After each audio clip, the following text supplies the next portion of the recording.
These are very thin socks. I don't have the cotton socks. The cotton socks is better. So this is what the mask looks like. You want to make sure that these are larger in terms of when you cut it, because it will pop. The first one broke. So pretty much just like you're putting on a face mask.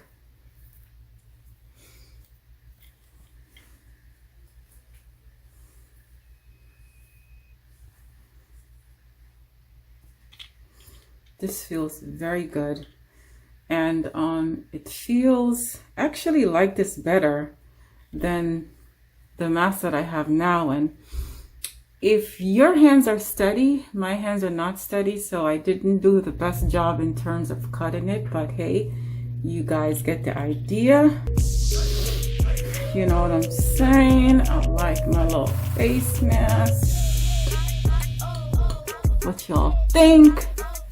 Give me some feedback. Peace, love, and happiness, guys. I love and need my face mask.